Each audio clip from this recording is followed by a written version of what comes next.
My name is doctor Asifa Sheikh और आज मैं एक नए वायरस के बारे में बात करने वाली हूँ। दुनिया को कोरोना देने वाले चाइना में एक न्यू वायरस डिटेक्ट किया गया है। एक्चुअली ये चाइना के लिए नया नहीं है बल्कि हमारे लिए नया है, क्योंकि चाइना में सबसे पहले ये वायरस 2013 में ही डिटेक्ट किया गया था, जिसका नाम है टिक-बॉर्न बुनिया वायरस। और पूरी दुनिया में इसे SFTS यानी severe fever with thrombocytopenia syndrome के नाम से जाना जाता है। लेकिन 2019 में नोवेल कोरोना वायरस की वजह से ये ज़्यादा चर्चा में नहीं रहा और अब ये दोबारा हेडिंग्स में इसलिए है कि अचानक चाइना में 7 लोगों की डेथ हुई और 60 से ज़्यादा लोग इन्फेक्टेड पाए गए। जब डॉक्टर्स की टीम ने इसका पता लगाने की कोशिश की तो ये बात सामने आई कि एक न्यू वायरस है जो कि शायद टिक वायरस का म्यूटेड वायरस है, क्योंकि ये पुराने टिक वायरस से काफ़ी अलग है। चाइना के शहर जियांगसू की राजधानी नैनजियांग में सबसे पहले इस वायरस को एक फीमेल्स में पाया गया, जो कि बहुत ज़्यादा फीवर और कफिंग से परेशान थी। डॉक्टर ने ब्लड टेस्ट में देखा कि उस लेडी का ल्यूकोसाइट काउंट बहुत कम हो रहा था और प्लेटलेट भी काफ़ी हद तक कम दिखाई दिए और काफ़ी लोगों की डेथ भी सामने आई इस वायरस के इन्फेक्शन से, और जिनकी डेथ हुई उनकी एज 50 या 60 से ज़्यादा थी।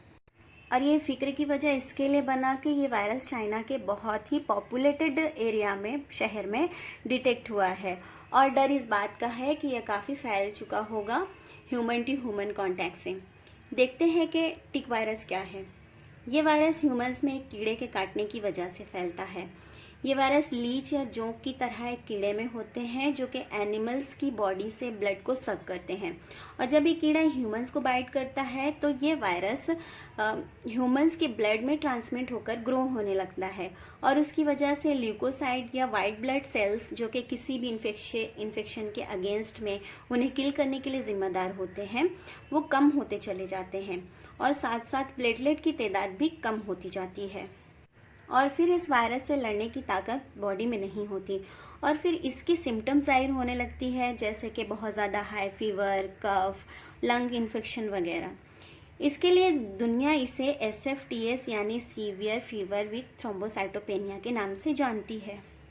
ये वायरस बुनिया वायरस की फैमिली से ही बिलोंग करता है और ये एशिया, अफ्रीका और अमेरिका जैसे एरिया में कॉमनली पाया जाता है। टिक एक तरह का जोंक या उसका वेक्टर होता है जो इस वायरस को कैरी करता है। इसके काटने से ही वायरस ब्लड में ट्रांसमिट होता है और जब कोई अनइन्फेक्टेड पर्सन इन्फेक्टेड पर्सन के ब्लड या म्यूकस के कांटेक्ट में आता है तो वो भी इस वायरस से इन्फेक्टेड हो जाता है। और ऐसा माना जाता है कि ये वायरस मार्च से नवंबर के बीच ज़्यादा फैलता है और अप्रैल और जुलाई में ये अपने पीक लेवल पर होता है। ये खतरनाक इसलिए है कि इसका फैटेलिटी रेट या डेथ रेट हर 10% में से 3 है, यानी 30%, जो कि काफ़ी ज़्यादा है और उससे मल्टीपल ऑर्गन्स भी फेलवर में जाते हैं, जो कि डेथ की वजह बनते हैं। टिक बाइट से बचना ही इसका प्रिवेंशन है और जो लोग इन्फेक्टेड हैं उनसे प्रॉपर सोशल डिस्टेंसिंग बनाए रखना है। और जैसा कि ये भी एक वायरस है, इसके लिए इसका भी कोई स्पेसिफिक ट्रीटमेंट नहीं है। हालांकि ये वायरस कोरोना वायरस से भी ज़्यादा डेंजर है, लेकिन फिर भी हमें डरने की ज़रूरत नहीं है। और वो इसलिए नहीं है कि फ़िलहाल कोरोना वायरस को लेकर सभी प्रिकॉशन ले रहे हैं और इंटरनेशनल फ़्लाइट्स बंद हैं, हर जगह काफ़ी एहतियात रखी जा रही हैं।